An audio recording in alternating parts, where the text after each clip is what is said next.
Hola, buenas tardes, ¿cómo están? Mi nombre es Laura Ponce, soy escritora y editora, dirijo la revista Próxima y edición Sayat-Manot. Les doy la bienvenida a esta charla que realizamos para la Biblioteca Nacional en el marco del Encuentro Internacional de Literatura Fantástica.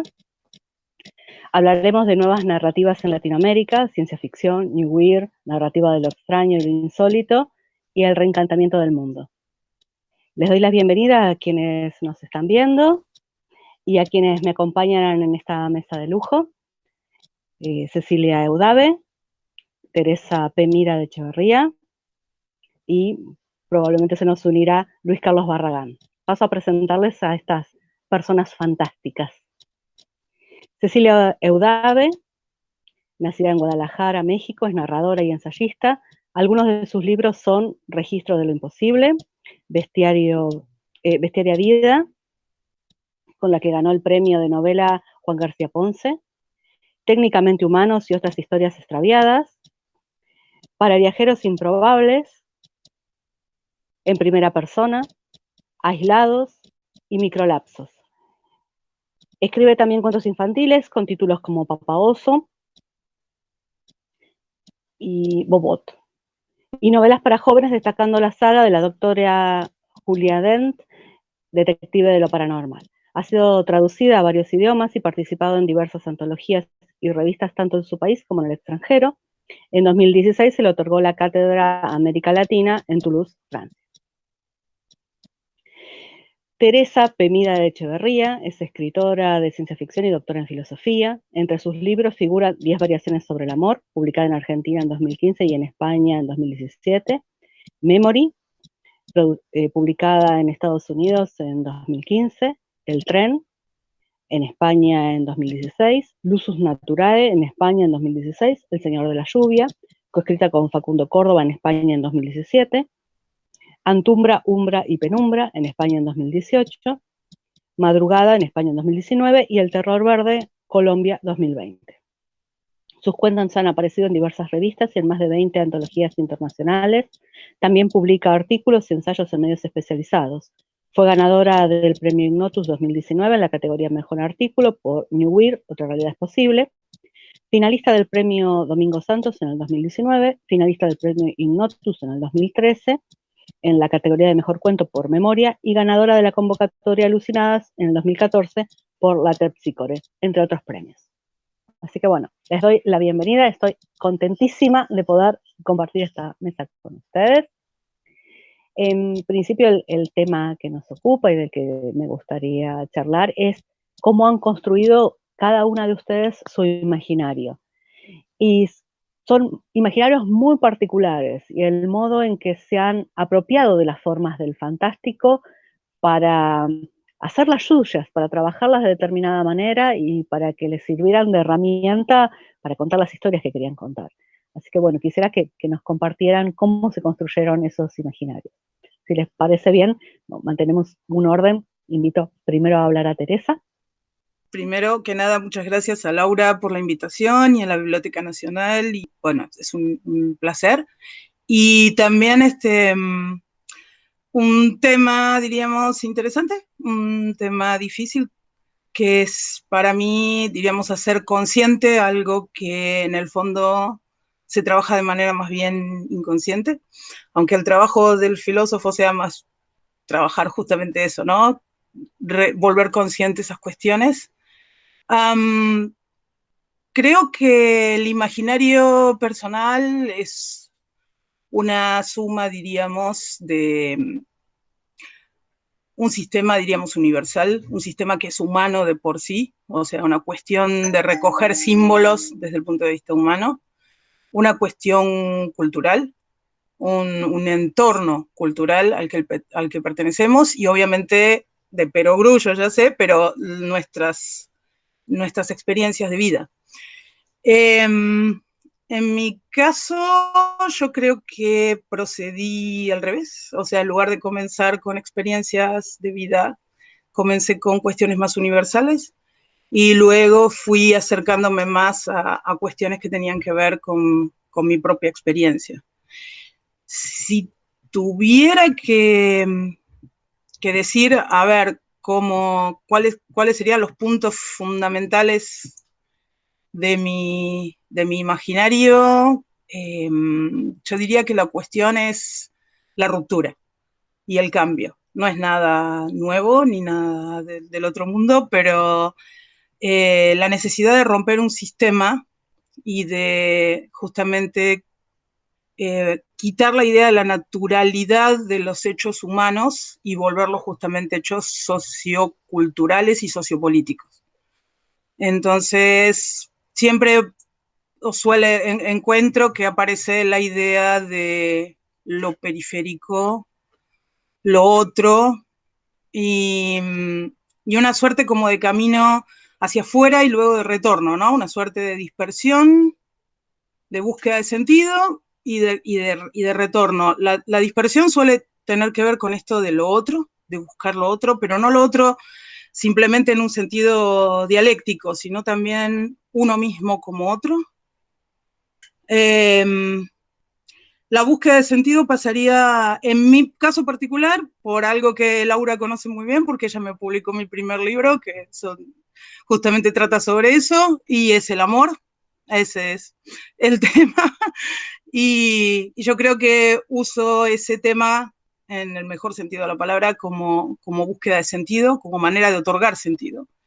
Y luego, obviamente, para todo movimiento, digo, centrífugo, hay un movimiento centrípeto, y yo creo que ese movimiento, y es lo que más me costó encontrar, tiene que ver con el arte en general, con la retroalimentación, con otros escritores, con música, con pintura, con la posibilidad de ver el arte como actividad creadora, ¿sí? No como un trabajo justamente que lamentablemente en nuestras épocas es diríamos, una especie de instancia alienante, sino como una cuestión creadora, ¿sí? Y de poder apropiarse de eso.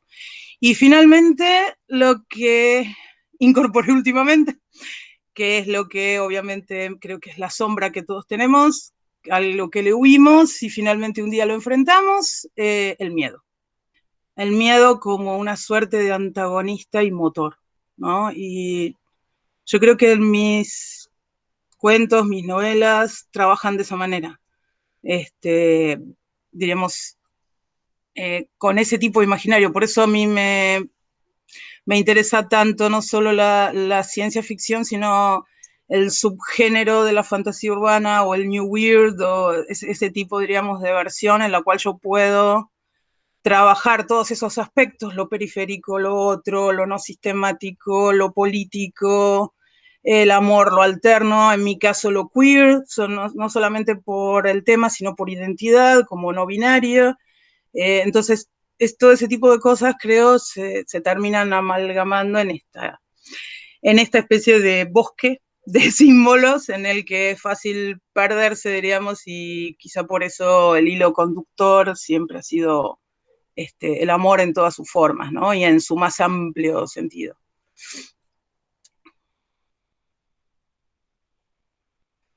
Maravilloso, maravilloso, maravilloso. Después vamos a volver sobre el tema del libro, pero me parece fascinante esas construcciones que haces y de dónde abrevás para esas indagaciones, porque son búsquedas de camino. Bueno, invito a Ceci a que nos cuente sobre la construcción de su imaginario y su narrativa de lo inusual, que también está detallado en el prólogo de la novela Bestiaria Vida, perdón, que también tengo aquí para mostrar la tapa. Contanos, Ceci, por favor. Bueno, pues muchísimas gracias por la invitación. Estoy muy contenta de estar aquí. Siempre es muy grato compartir espacio con gente que le gusta trabajar sobre lo insólito y que sobre todo está buscando nuevos caminos y nuevas tendencias en el ámbito de Latinoamérica, en que yo siempre he dicho y he pensado que actualmente se está haciendo lo más interesante desde mi perspectiva, y que es una opinión personal, pero creo que en América Latina se están haciendo cosas mucho más interesantes que en algunas otras partes, precisamente porque estamos tratando de integrar a nuestro imaginario lo propio. Es decir, ya no solamente es una copia de todo lo que hemos estado leyendo, sino que ahora también estamos hablando de lo propio y desde nuestra postura.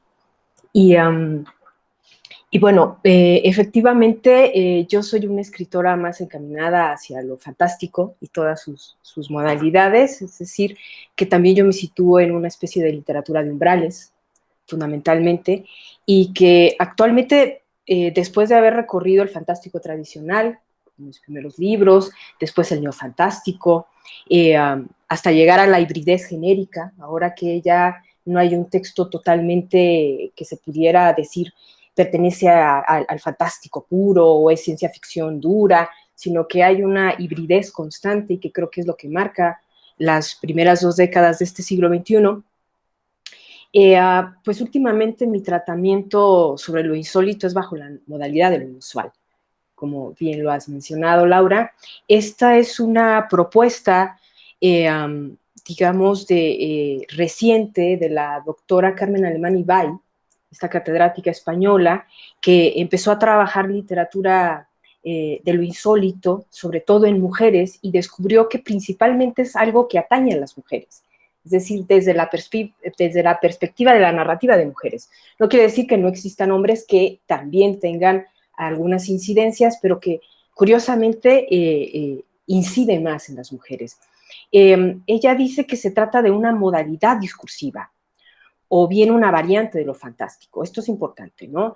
Es una evolución también del neofantástico, porque creo que la literatura fantástica va evolucionando, es tan versátil como todos los géneros que pertenecen a esta perspectiva del insólito, que siempre están renovando de alguna manera, ¿no?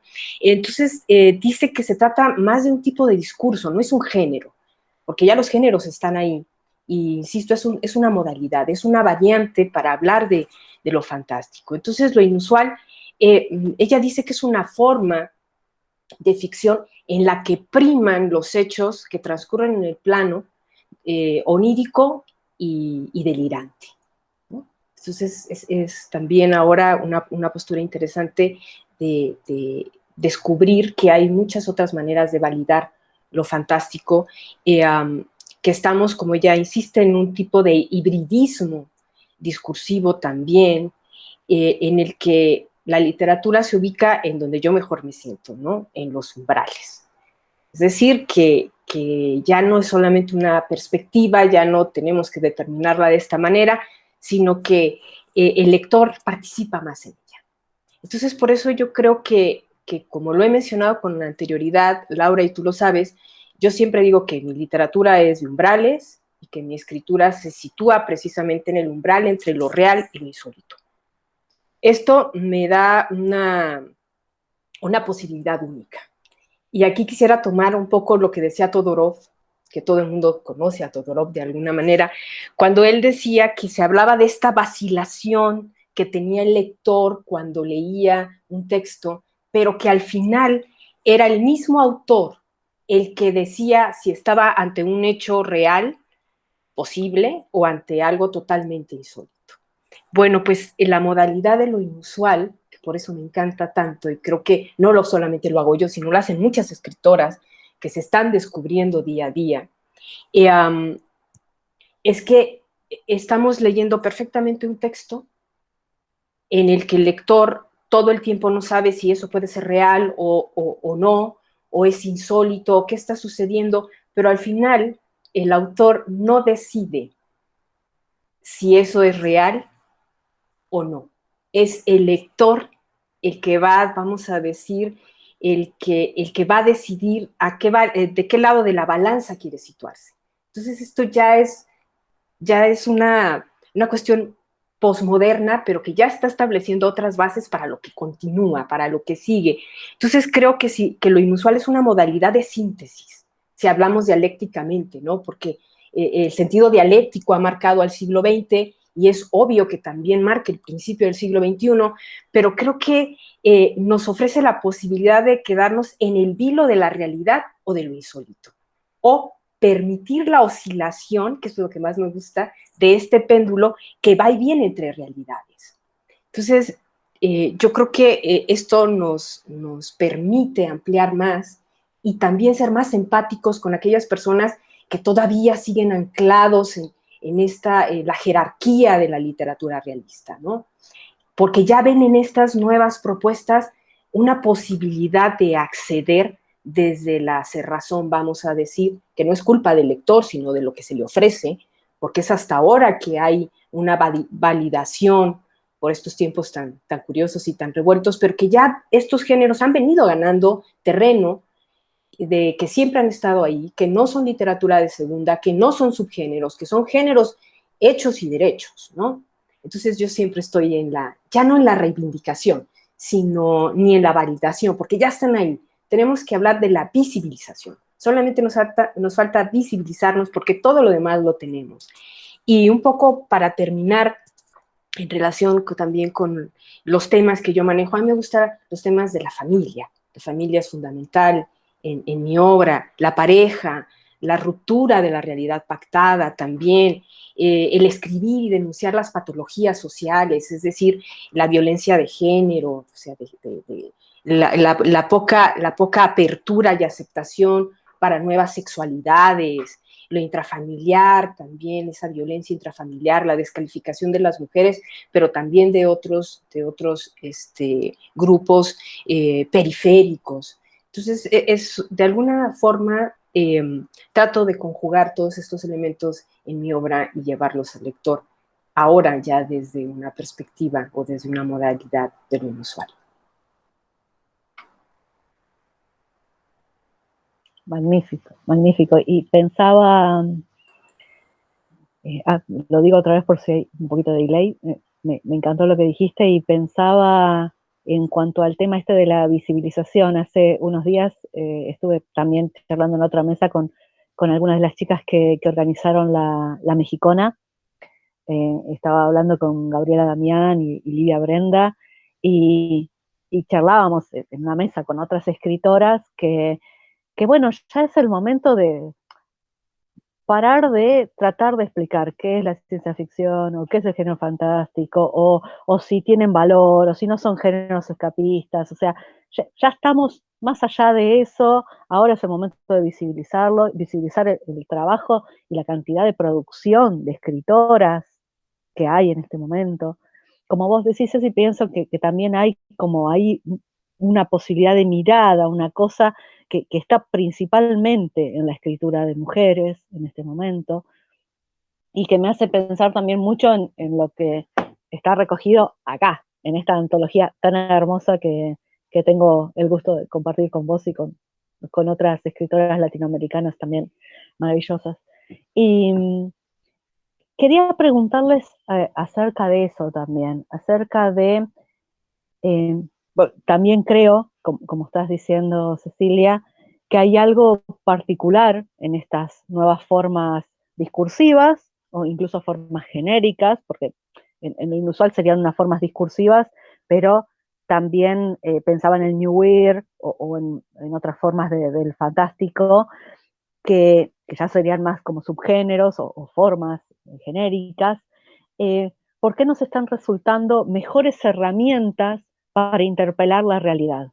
O sea, creo que están creciendo en su forma de utilización porque son más útiles que las formas o las herramientas del realismo para hablar de las cosas que nos preocupan en este momento. Entonces, las invito a conversar un poquito sobre eso. Teresa, contanos tu opinión. Bueno, a ver, yo creo que hay una cuestión, quizá ahora me voy a poner un poco más filosófica que literaria, perdón, pero hay una cuestión básica, digamos, en esto, que pasa un poco también por mi especialidad, que es la simbólica y demás, que es el discurso lógico, ¿sí? El discurso lógico, el discurso aristotélico patriarcal, porque es así, desde que en el cual hemos crecido y se ha formado la civilización occidental, es un discurso de supervivencia y es un discurso maniqueo, de blancos y negros. O sea, el famoso principio básico de la lógica, ¿no? El famoso principio de no contradicción, una cosa no puede ser y no ser al mismo tiempo. Entonces, enseguida empieza el sistema de clasificación. esto es una cosa, esto es verdadero, esto es falso, esto es correcto, esto es válido, es inválido, es equivocado, es blanco, es negro, femenino, masculino, propio, impropio, moral, inmoral, podemos seguir hasta donde querramos. Esto funciona bien cuando uno va a comprar tomates al mercado, porque evita que cuando yo le pida al verdulero tomates me dé, no sé, aguacates o me dé cebollas. Entonces no hay problema. Vamos bien con el sistema de clasificación, pero ni el lenguaje ni la cultura son unívocas. Y sobre todo los seres humanos no pensamos, no vivimos en categorías aristotélicas de blanco y negro. Para los seres humanos, para las relaciones, para el mundo, para la propia introspección, para el desarrollo, hay cosas que pueden ser y no ser al mismo tiempo. ¿Sí? No es simplemente una cuestión incluso de los sueños, de lo onírico, donde es obvio que las cosas son y no son al mismo tiempo, sino que es una cuestión, diríamos, de vivencia y de estar puestos en el mundo. Entonces, sin que esto se convierta en una suerte de borrón donde todo se mezcla, ni en una suerte de incoherencia o caos. A mí me parece, siempre me pareció, que una de las cuestiones más importantes y que cada vez aflora más y que es la salida, o sea, por algo somos la posmodernidad, todavía estamos arrastrando el ancla de la modernidad, ¿sí? Y el ancla de la modernidad tiene cosas muy buenas y cosas muy terribles. Y una de las cosas terribles es esta cuestión de la clasificación y la cosificación.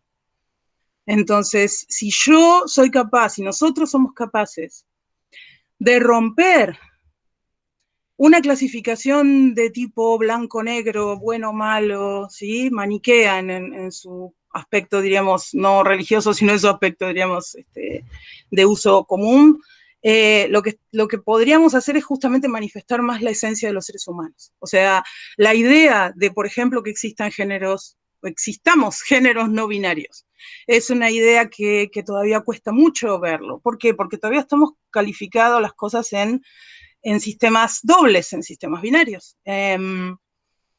¿Por qué las mujeres? Me parece obvio. La mujer es el monstruo del mundo.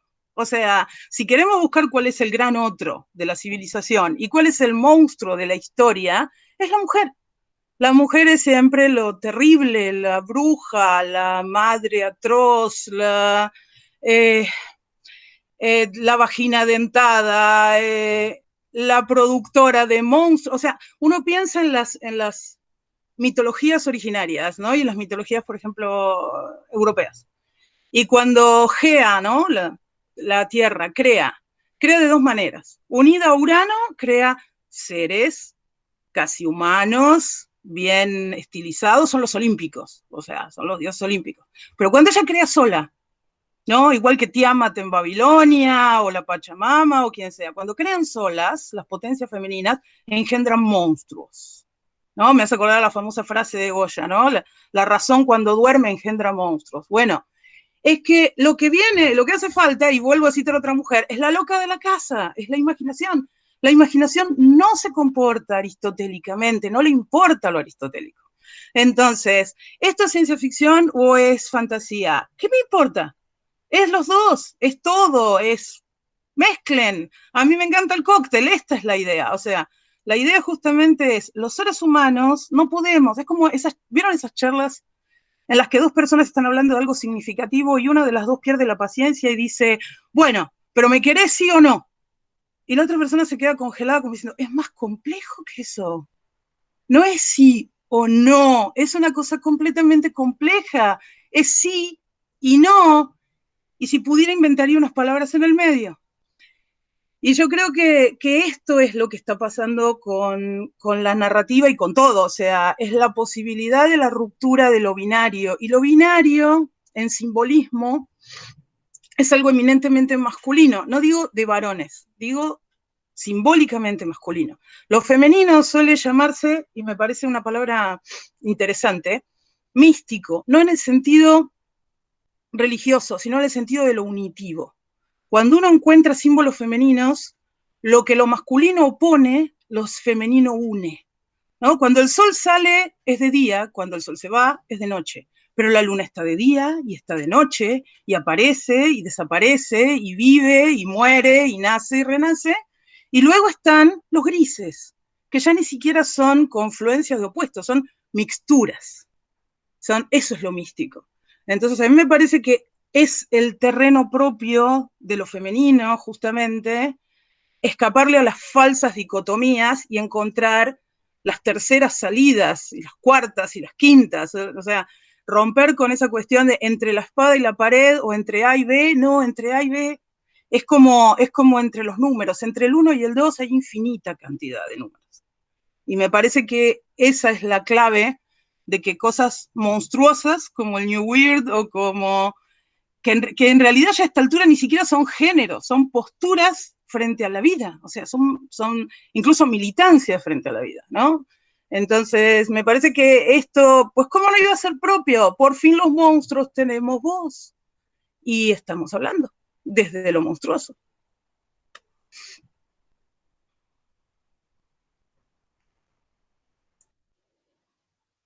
Qué genial, qué genial, qué placer que es escucharte. Y pensaba en eso que decís, que ya no son géneros, son posturas en la vida. Y cuando me ha tocado que me han entrevistado, me han preguntado por qué escribo ciencia ficción, es porque yo pienso ciencia ficción, actúo ciencia ficción. ¿Cómo podría otra cosa? Son estructuras de pensamiento, en realidad. Estamos dadas a lo fantástico y a estas formas de especulación. Te invito, Ceci, a continuar sobre esto.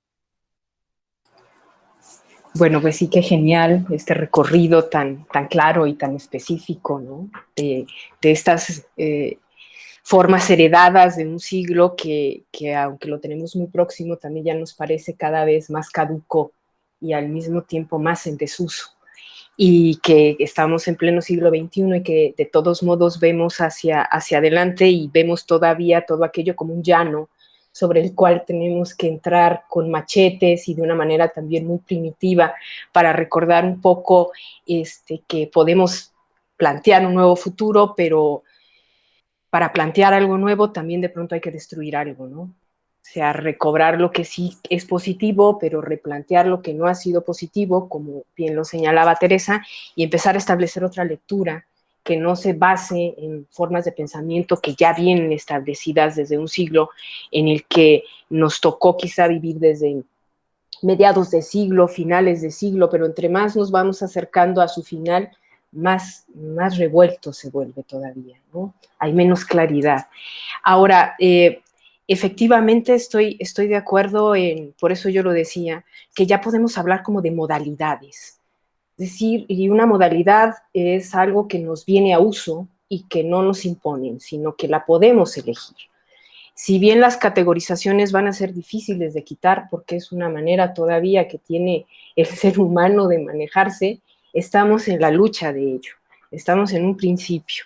Y sí creo que incluso aunque existan muchas variantes, no dejan de escaparse a la categorización. Tenemos todavía que romper esas estructuras que quizá nosotros no vamos a poderlas romper del todo, pero vamos a sentar las bases para que nuevas generaciones empiecen a pensar de una manera distinta. Y algo de lo que yo creo que es importante establecer en relación a la ruptura son los imaginarios colectivos. Es terrible. La imaginación efectivamente no debe de estar regida por nada, sino la imaginación es la única manera que tiene el ser humano de demostrarse a sí mismo su condición humana. Es a partir de la imaginación que nosotros logramos construir muchísimos espacios de apertura, de liberación, de catarsis.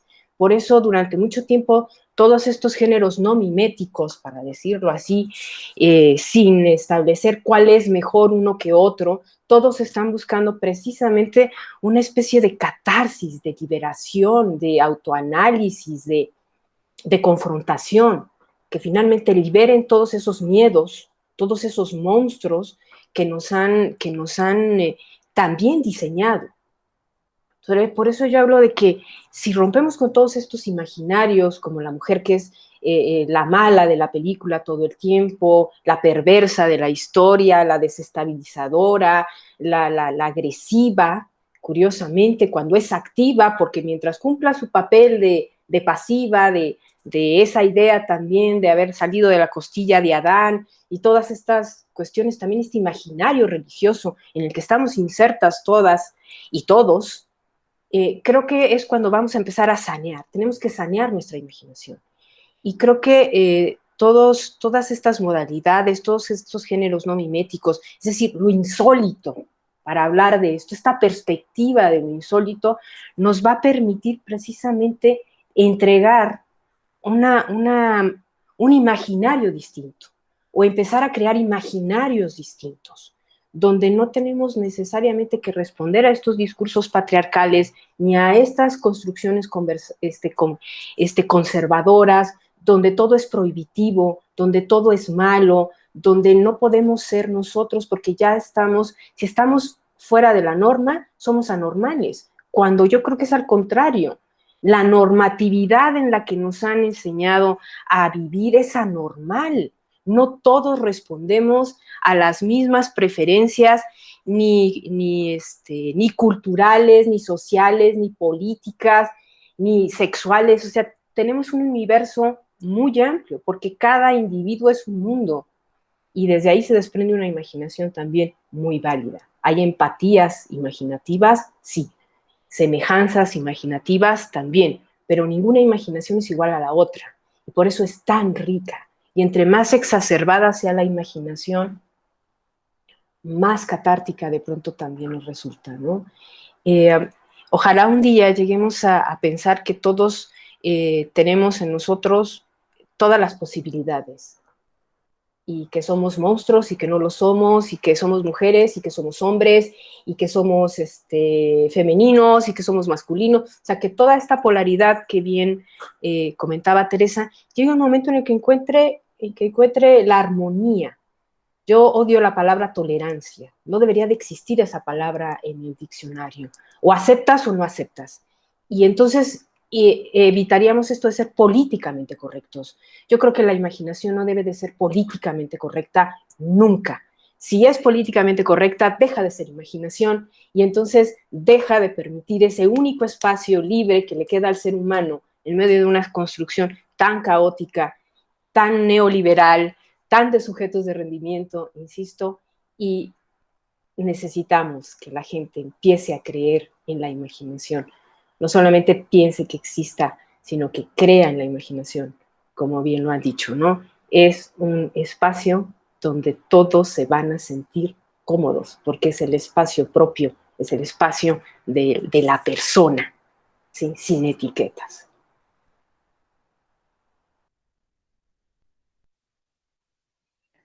Maravilloso, maravilloso. Pensaba en este ser asignado, este rol asignado socialmente, que está bien si la mujer se mantiene en ese lugar subalterno. Si no cumple con las condiciones asignadas a su género, bueno, ahí vienen los sistemas de castigo, digamos.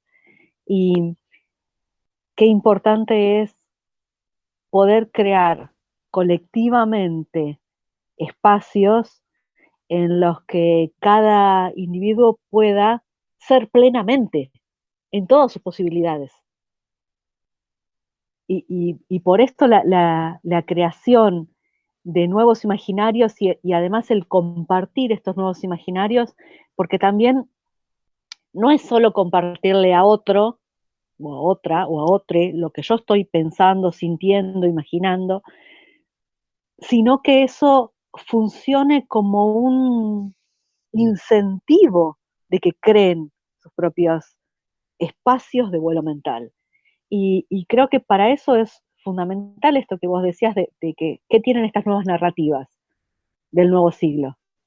Tienen esta impronta de la necesidad de generar futuros a partir de otra mirada. Y en ese sentido creo que un género que trabaja muy bien Teresa, que es el New Weird, ofrece esa puerta, sobre todo en un entornos urbanos. Y creo que esto sucede, el weird nace el New Weird, en realidad, nace como respuesta a cierta obturación, o sea, a cierta dificultad para imaginar el futuro, a la lenta cancelación del futuro de la que hablaba Jameson,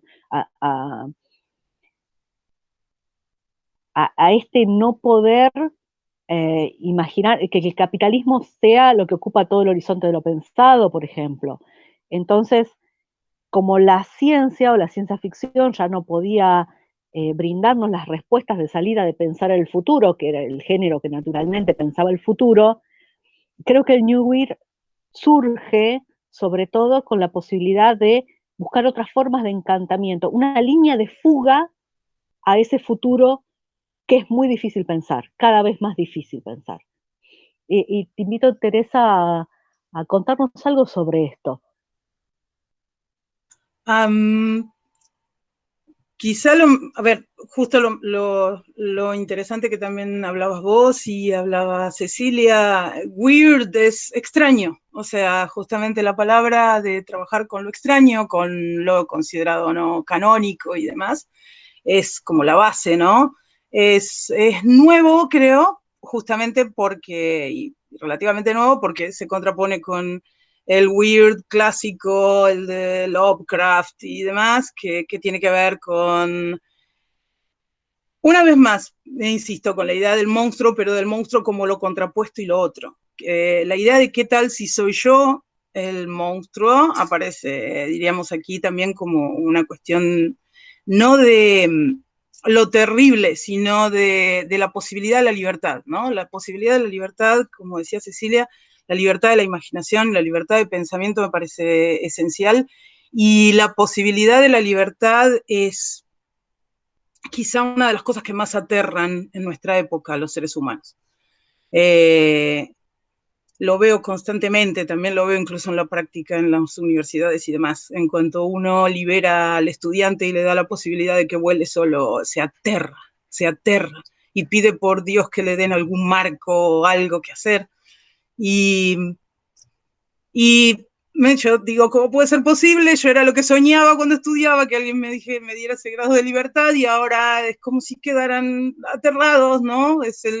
Me siento pobre como el pájaro que le acaba de pegar una patada y lo está tirando del nido, ¿no? Y tenés alas, o sea, tenés imaginación, como decía Cecilia, podés hacerlo. Y el New Weird tiene, como decías vos, un nacimiento anglosajón, tiene un nacimiento urbano, tiene exponentes que en su origen fueron también masculinos, y son, como China Miéville o Van der Meer, ¿sí? Pero son rupturistas, ¿sí? O sea, a mí me parece que lo interesante de esto es algo que ya había mencionado, pero me parece que es clave en esto, es la desnaturalización y la ruptura de la idea de sistema. O sea, un sistema siempre es algo cerrado, donde yo tengo una serie de elementos y unas leyes que lo manejan, y tarde o temprano se me vuelve predictivo. O sea, bueno, está bien, es como, no sé, tirar dos monedas. No necesito tirarlas para saber cuáles van a ser los resultados. Cara a cara, cruz, cruz, cruz, cara, cruz. Se acabó. No necesito tirarlas. Está agotado, no hay novedad, no hay posibilidad, está agotado desde el vamos, desde antes de salir. Esto era el estructuralismo, por eso estamos en una época postestructural.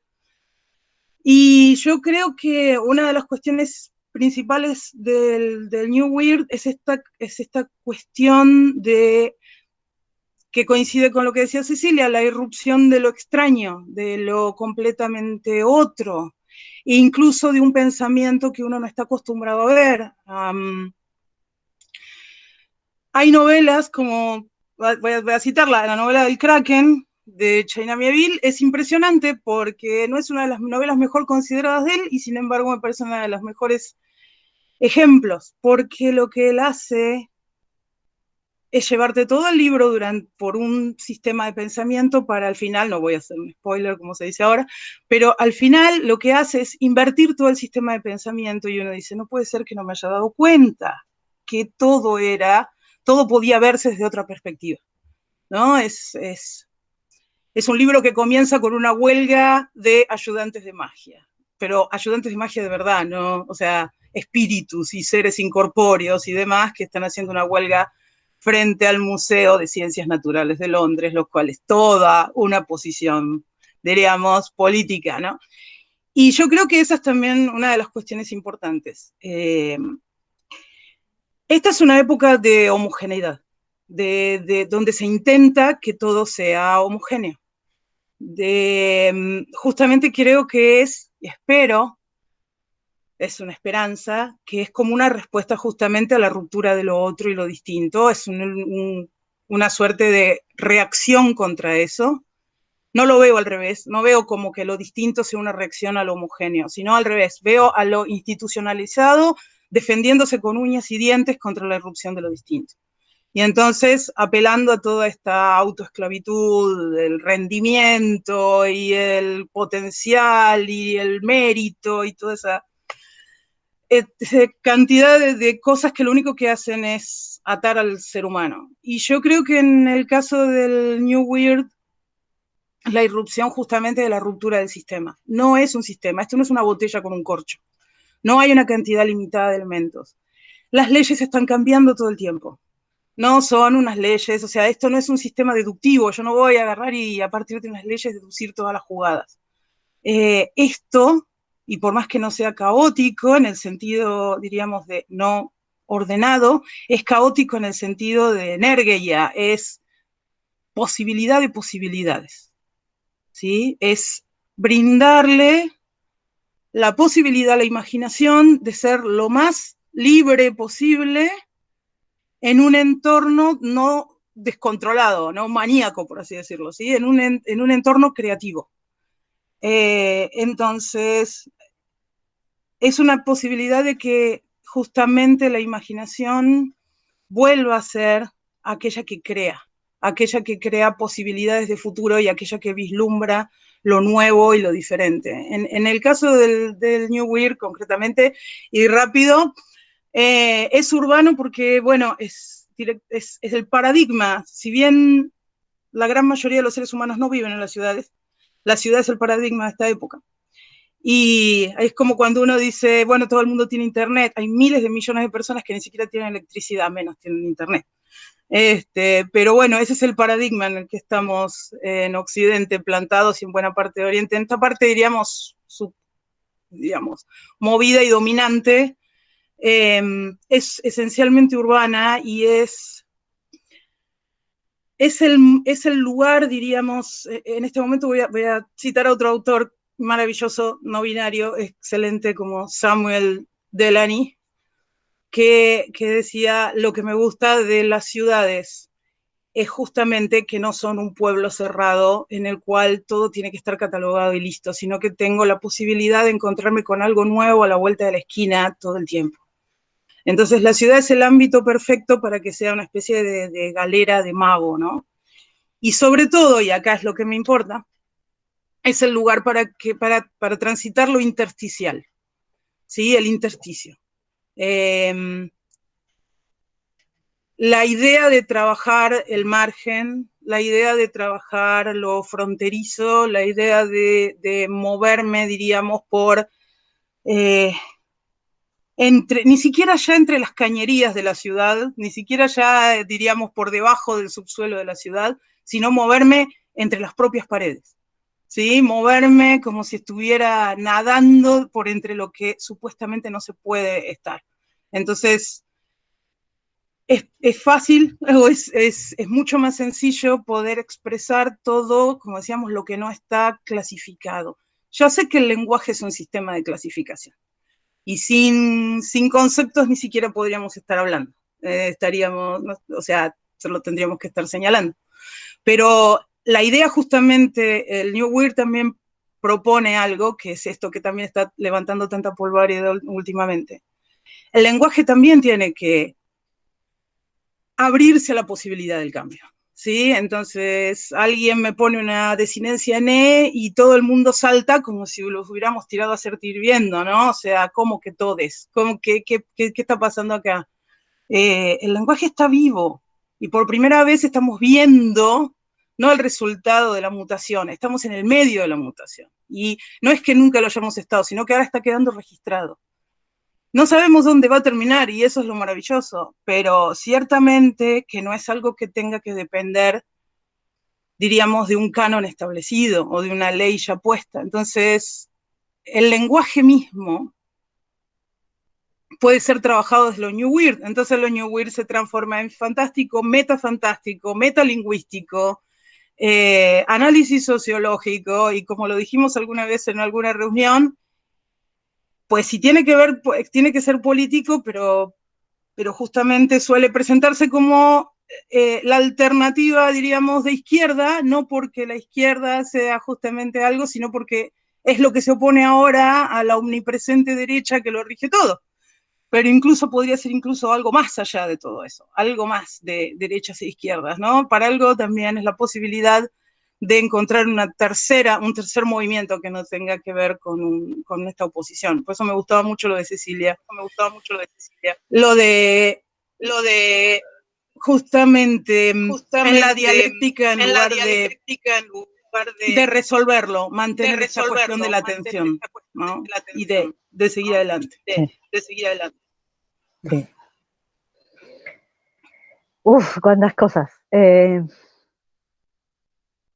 Primero, que me parece re interesante esto que vos decís del movimiento de lo monstruoso, de lo anormal, y de las formas de la hegemonía de defenderse de eso, esas formas reaccionarias, que justamente el movimiento de querer, de hegemonía tocada, es lo que se ve en respuesta a lo monstruoso tratando de mostrarse, no a la inversa. O sea, como esta reacción de la hegemonía. Me parece súper interesante pensarlo así. Y después pensaba, vos nombrabas la novela El Kraken de China Miéville, y pensaba en su otra gran novela, La ciudad y la ciudad, y cómo esos espacios están solapados. O sea, ni siquiera es un espacio es para una etnia o un grupo social o lo que sea, sino que conviven todo el tiempo, están solapados, y hay una prohibición de mirar eso que es lo otro, pero con lo que estás conviviendo todo el tiempo. Me parece que denuncias más grandes no se han visto. Y sobre todo esta cuestión esperanzadora de, primero, que viniendo de la ciencia ficción, pienso que todo lo que existe fue imaginado primero. O sea, para construir algo hubo que imaginarlo primero. Entonces, estas posibilidades de estar imaginando cosas distintas, de terceras posiciones incluso, me dan mucha... la esperanza, como dice Spinoza, me parece medio una pasión triste, pero la expectativa, el entusiasmo frente a la posibilidad de que eso otro sea posible, pero que sea posible porque lo construyamos, no porque nos sea dado. Y esas posibilidades me parecen sumamente estimulantes, y creo que es de lo mejor que nos está aportando todo este nuevo fantástico. Y con Ceci ya habíamos hablado en un momento sobre estas cuestiones liberadoras que tiene el inventar estos nuevos discursos y estas nuevas posibilidades. Y quería justamente preguntarle acerca de dónde piensa ella que van estas derivas.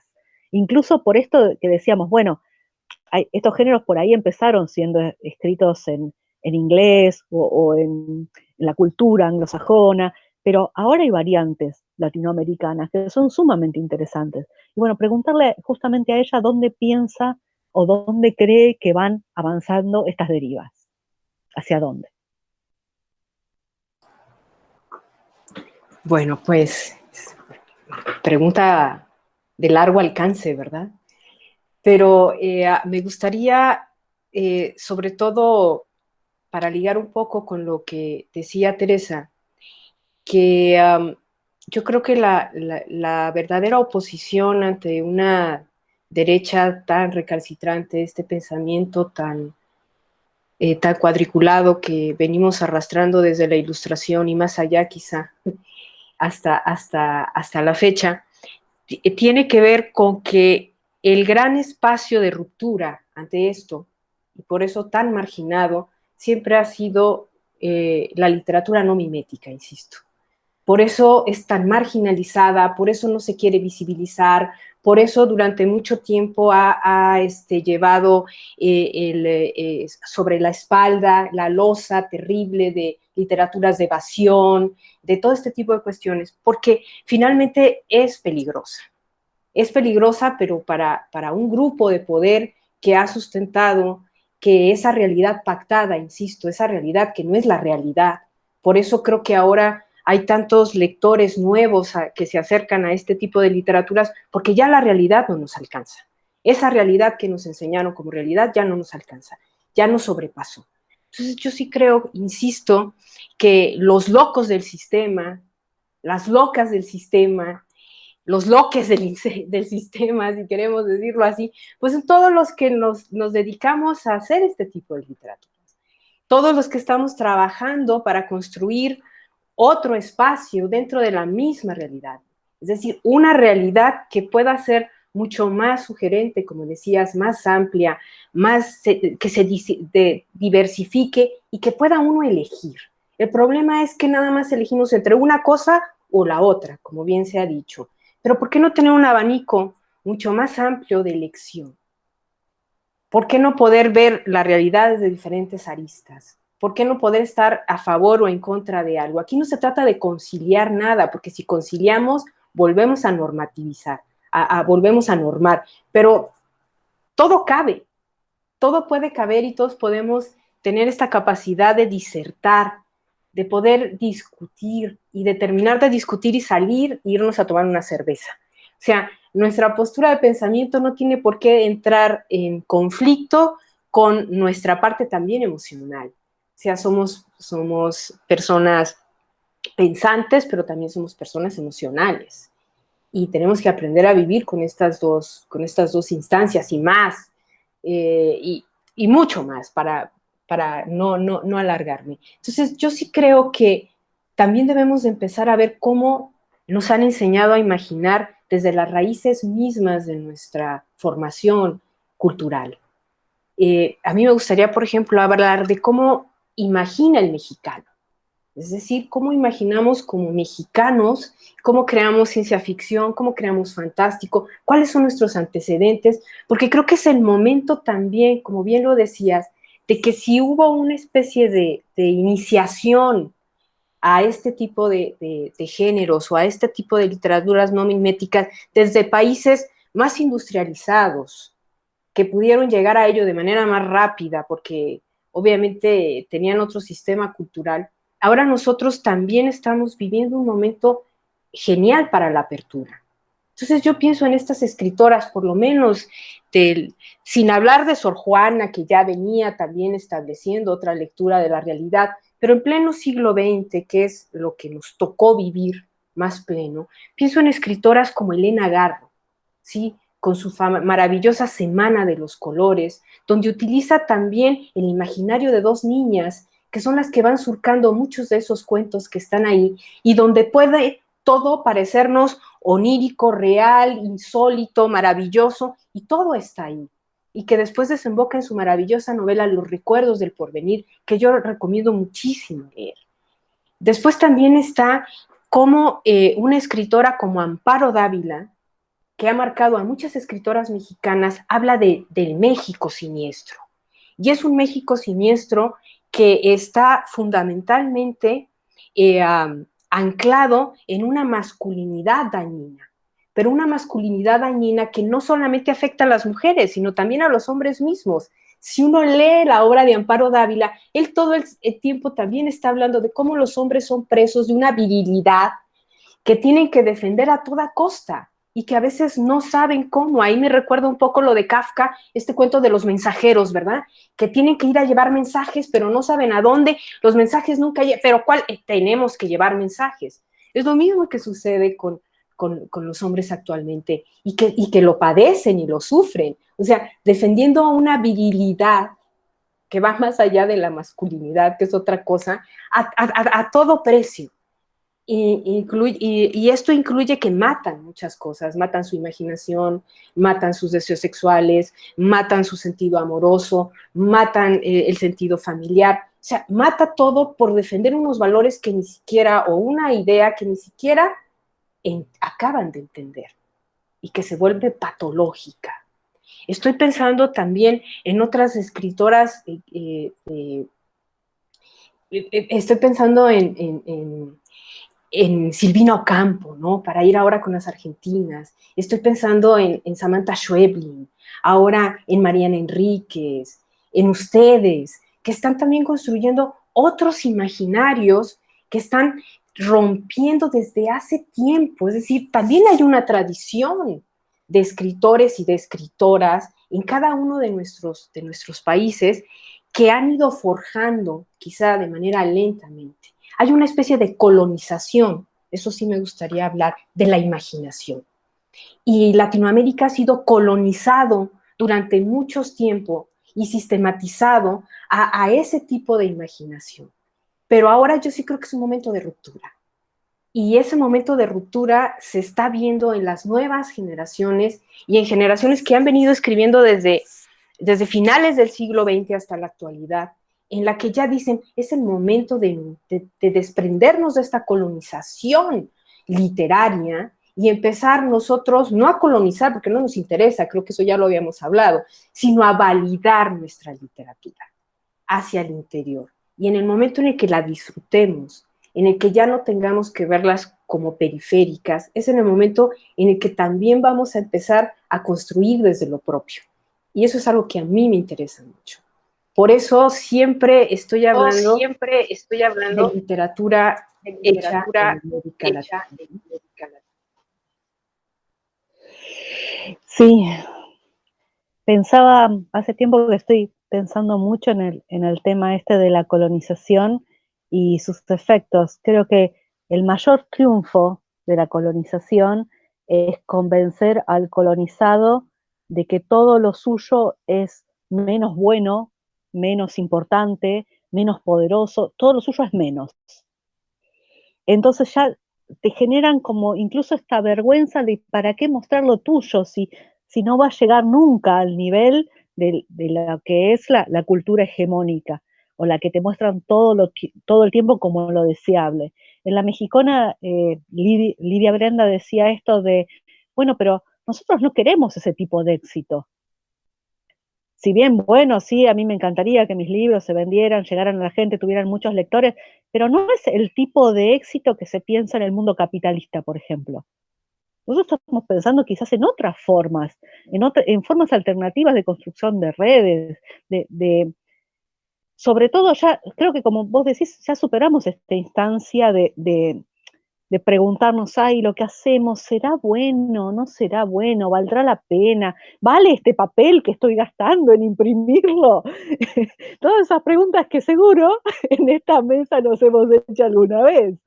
Entonces, creo que ahora es el momento de tener este tipo de charlas, de tener el tipo de construcción de redes, de tener el tipo de pensar otras estructuras y otras formas de circulación de lo que hacemos, justamente porque es para ayudarnos a pensar, para acompañarnos en un pensamiento colectivo. Bueno, invito a Tere también, porque yo me entusiasmo mucho. Invito a Tere a continuar. A ver, sí, ¿cómo podemos decirlo? A veces uno, cuando sale afuera, me pasa un poco lo de Simone de Beauvoir cuando Sartre le dijo, ¿cómo piensa una mujer filósofa? Y Simone de Beauvoir lo miró como diciendo, ¿qué me estás preguntando? Y entonces dijo, me ven como mujer, no como persona, ¿no? Simone de Beauvoir dice, yo siempre me vi como persona, no me había visto como mujer. Y entonces comienza todo el trabajo que conduce a su gran obra. Justamente en esto, ¿no? En descifrar esta cuestión, ¿no? En la que la habían colocado, ¿no? Y a veces nos pasa a nosotros en Latinoamérica que cuando salimos a otros mercados, ¿cómo se llama ahora? Horribles. Salimos a otras culturas, ahí me gustó más, salimos a otras culturas, y entonces nos encontramos con alguien de Francia o de Italia o de Bulgaria o de donde fuere, del Reino Unido, Norteamérica, y nos preguntan, ¿cómo es la literatura latinoamericana y cómo es escribir desde la Argentina y cómo es desde... Yo decía, pero que no soy escritora y nada más, o sea, eso fue mi primer choque. Mi primer choque fue tener que volver sobre las raíces, como decía Cecilia, en el espejo del otro. Cuando el otro me miraba y me decía, no sos universal, perteneces a un lugar específico y una cultura específica y un tiempo específico, y yo dije, yo me veía universal, una especie de alma desencarnada que volaba por ahí, por el universo de la literatura. ¿Por qué tengo que? Claro, ¿por qué tengo que? ¿Por qué tengo que? Y entonces empecé, eso es lo que yo decía hoy cuando te decía lo del miedo. ¿Por qué tengo que enfrentarme a mis propias raíces? ¿Qué parte vergonzante me metieron a mí desde que me empezaron a educar con mi propia cultura? ¿Y qué parte tengo que rescatar, diríamos, de todo eso? Y es una tarea de... Escribir es una tarea de ser. O sea, para mí escribir es una forma de existencia. Entonces, no puede haber existencia si yo no encuentro cuáles son esas formas, ¿no? Que soy en última instancia y que también supero, porque tampoco puedo estar atado a una o atado a una tradición, porque estamos otra vez en lo mismo. Entonces, yo creo que hay una cuestión que decía muy bien Joanna Russ, ¿no? ¿Cómo evitar que una mujer escriba o hacer que todo el tiempo esté validándose y validando toda la tradición que tiene, y, ¿no? Siempre justificándose, así pierde toda la energía en eso y no en escribir. Y recuerdo algo que te vas a acordar. Hace unos años, esto para todo el mundo, Laura y yo, con otras personas, pero esencialmente Laura y yo, nos fuimos en una especie de viaje místico, iniciatorio, en el que terminamos en una provincia aquí llamada Santa Fe, con un calor que nos mataba, y terminamos viendo una especie de gurú. Yo creía que me iba a desmayar ese día, no por el calor precisamente, sino porque íbamos a ver a Angélica Gorodiller. Y cuando llegamos a ver a Angélica Gorodiller y nos llevó a su cueva en el fondo, que es un lugar donde ella escribe apartado en el fondo del jardín, con un inmenso laurel, un árbol de laurel gigantesco que todavía tengo las hojas, la rama que corté del laurel, me siento como la rama dorada, no soy como Eneas con la rama dorada. Tengo la rama guardada todavía acá, conservada, y recuerdo que en un momento dado, después de una charla muy larga en la que yo miraba y había, no sé, cuadros de Courbet y cartas de Úrsula Le Guin puestas en la pared, y ella usaba los cónex de pisapapeles, y yo decía, ay, Dios santo, estoy en otro lugar, en otro universo. Era impresionante ver eso, y hablándonos así de voz a voz. Y yo recuerdo que yo estaba más callada, estaba más como en una especie de arrobo místico. Y en un momento dado, Angélica nos miró a las dos y nos dijo algo que me parece que es esencial para todos. No hay caso, chicas, tenemos que escribir o estamos jodidas. Yo creo que eso fue fue un antes y un después también para mí, ¿no? Es como que te lo dijo la gran matriarca, te lo dijo la madre tierra. Se abrió la tierra y salió alguien, salió el poder y te lo dijo, y vos. Y ese fue el primer día de mi vida en que me sentí escritora. Ya sé que todo el mundo necesita la validación, incluso de los padres, de esto, de lo otro. Pero ese día que alguien así me dijera eso, y yo dije, ok, ya no tengo que tener vergüenza de ser quien soy. Y yo creo que aquí, justamente, Argentina tiene un punto en contra con eso. Argentina tiene excelentes escritoras, escritores y escritores, en el sentido de que vienen de una tradición que miró siempre hacia Europa. Y que incluso cuando miró a su propia tierra lo hizo a través de una tradición europea. Que el Martín Fierro comience imitando a Homero, que en lugar de decir a ustedes, oh musas, invoco, diga vengan santos milagreros, vengan todos en mi ayuda, y esté trabajando con Homero, es al mismo tiempo una reconstrucción de lo clásico en términos propios, pero también es una mirada a Europa. No nos olvidemos que lo escribió en Europa, ni siquiera lo escribió aquí. Entonces, Argentina tuvo que pelear mucho contra eso. El viejo chiste de que en cada país se desciende de alguna etnia originaria y que los argentinos descienden de los barcos, es una especie de peso horrendo que llevamos encima y que nos hace siempre tener una mirada vergonzante de lo propio, e incluso ni siquiera una mirada, está nulificada esa mirada. Es como nosotros, cultura original, autóctona, ¿qué cultura? ¿Dónde? Nosotros no tenemos, no existe. Y yo creo que la recuperación de eso también es importante, y luego también su superación. O sea, luego también el dar el paso más allá. Y yo quiero cerrar con una cosa que me parece importante con América Latina. Cuando uno va afuera y te mira, es que mira lo que uno escribe y dice, me encanta esta mirada nueva, uno piensa, no es nueva, tiene la misma cantidad de años que existencia que los seres humanos en este mundo, solo que ustedes no se están descubriendo. América nunca fue descubierta, o sea, existía antes de que Colón llegara. No surgió de la espuma del mar como Venus cuando se aparecieron las carabelas.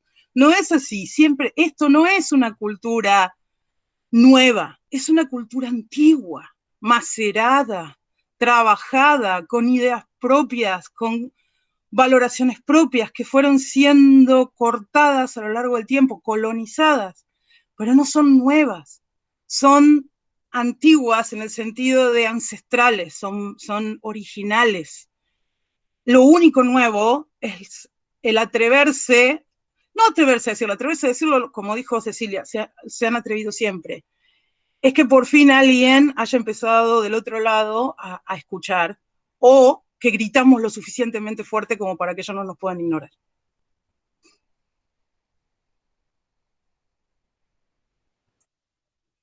Bueno, flor de circunstancia, ¿y ahora qué? ¿No? Ahora parece que tenemos que escribir o estamos jodidas.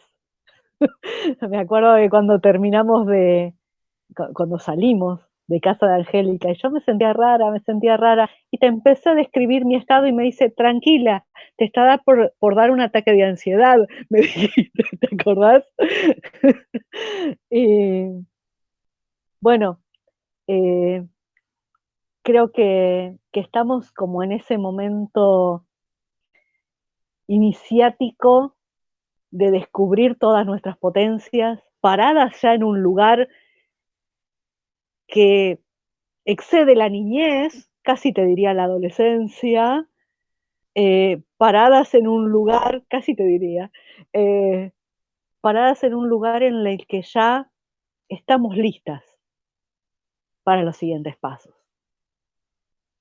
Y me genera mucho entusiasmo pensar en todo lo que está por hacerse y todo lo que tenemos por construir.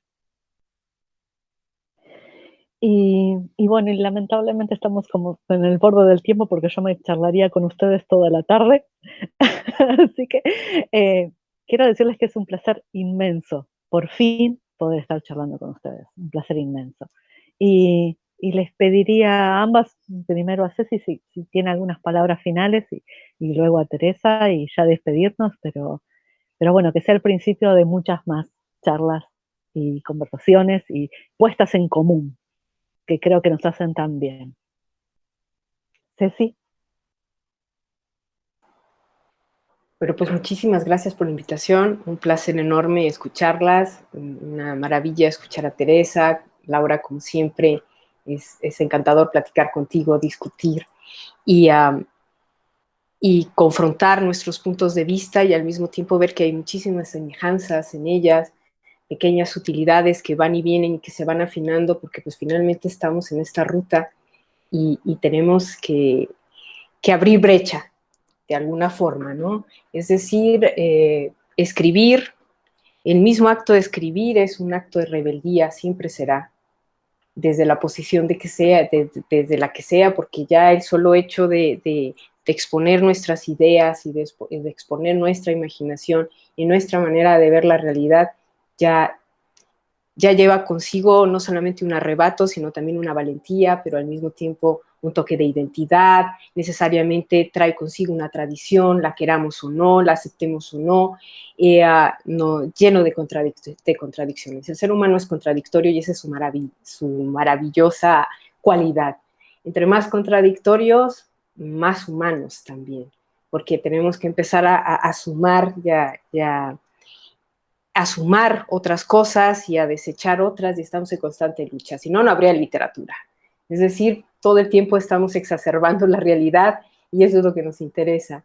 Y algo que sí me gustaría decir para terminar es que, por favor, el monstruo nunca se va a domesticar, y qué bueno que no se domestique. O sea, lo monstruoso no puede ser domesticado. Quizá por eso durante muchos siglos las mujeres han sido depositarias o las que guardan o salvaguardan la idea de lo monstruoso y del monstruo, porque no se puede domesticar. No se puede domesticar algo que es finalmente la fuerza creadora, la imaginación sin límites, la postura divergente, la catarsis. O sea, no se puede domesticar. Pero lo que sí se puede domesticar, y ahí hay que tener muchísimo cuidado, es la imaginación. Porque a la imaginación sí le pueden poner barreras, sí le pueden poner lineamientos, sí le pueden poner estatutos.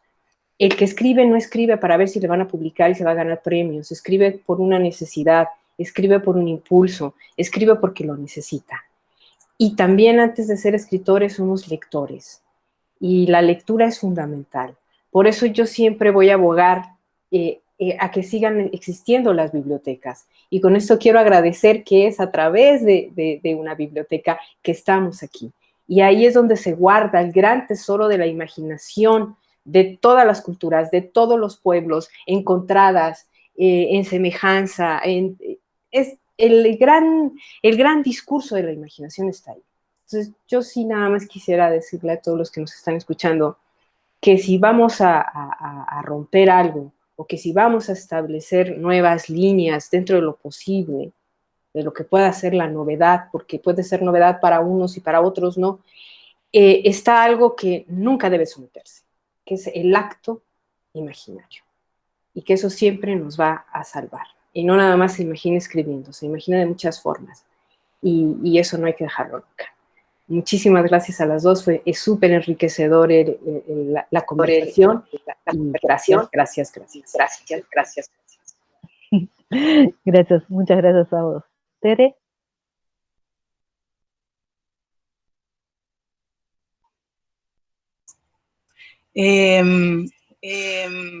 Yo creo que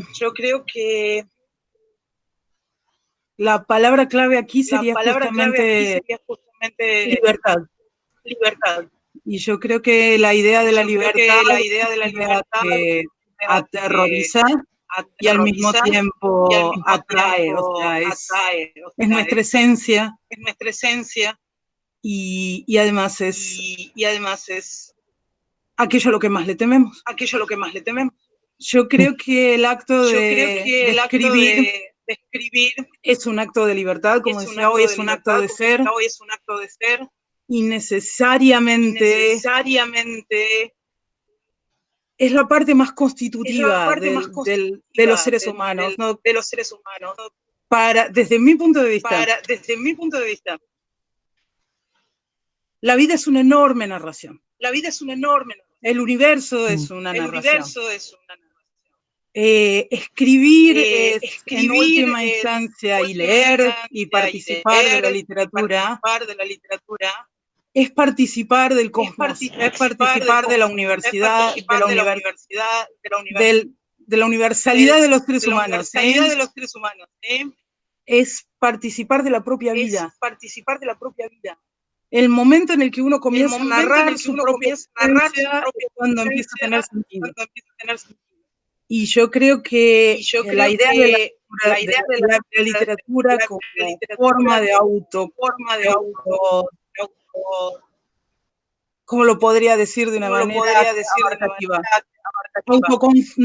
No es simplemente autoexistencia, sino también es cambio, es desarrollo, es el modo en el que podemos estar en el mundo para muchos de nosotros. El mejor modo de estar en el mundo. Entonces, yo creo que impulsar, diríamos, el cambio de la literatura, impulsar a la literatura como cambio, es lo más revolucionario que podemos hacer. Y yo creo que lo que más se necesita en el mundo es, para que siga girando, que siga justamente revolucionando. Y no voy a ser original, voy a cerrar con las palabras que más me marcaron. Tenemos que escribir o estamos jodidos.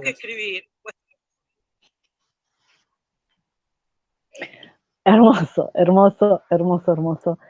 Y pienso mucho en esto, qué maravillosa charla hemos tenido, y esto que vos decís, como posibilidad, el escribir como posibilidad de validación, de reafirmación de la identidad y de posibilidad de cambio, de crecimiento, de girar con otros.